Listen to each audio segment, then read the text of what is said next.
for Pastor Raymond. And don't compare me to Pastor Raymond. I have lesser hair than him. He has... No, don't. We are worker of God. Amen. And what we do is for the glory of God. Amen. Hallelujah. So, again, thank you for this moment with you.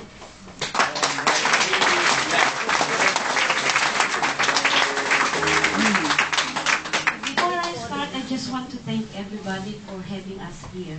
We are so privileged and honored, to spend this camp with you guys. And how I wish I can bring you all this fire, this praise and worship spirit in your heart, that I can bring that to Zurich, And, Amen. And I hope and pray when I reach 80, I can still praise the Lord.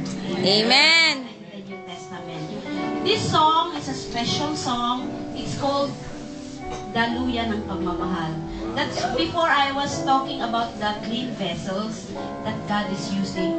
My prayer is that each and every one of you will be a daluyan ng pagmamahal.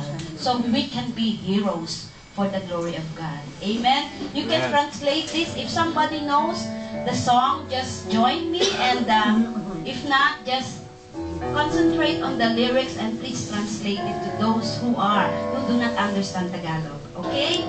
God bless you guys. See you in heaven. Bata pa po ako. See you in heaven and we'll be here. Amen.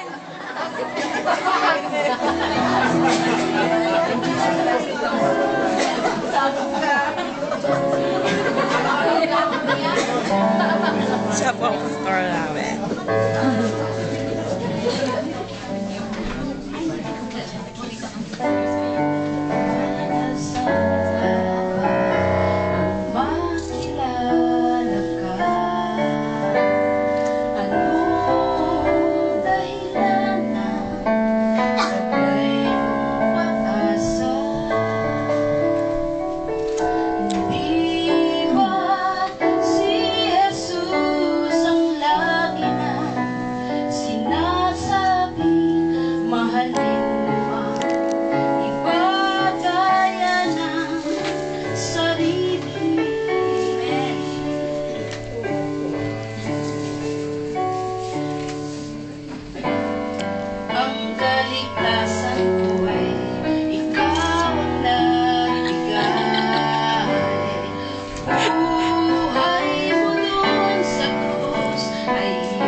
Turuan mo ako, iabot ang aking mga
let's just pray for Pastor Boyan, Sister Maribel, Kevin, and Christian, who will be leaving tomorrow morning.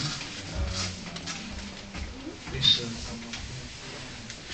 And I'll be asking for all the staff of this camp just to come as well and pray. And please extend your arms over them. Just pray for them. Father, we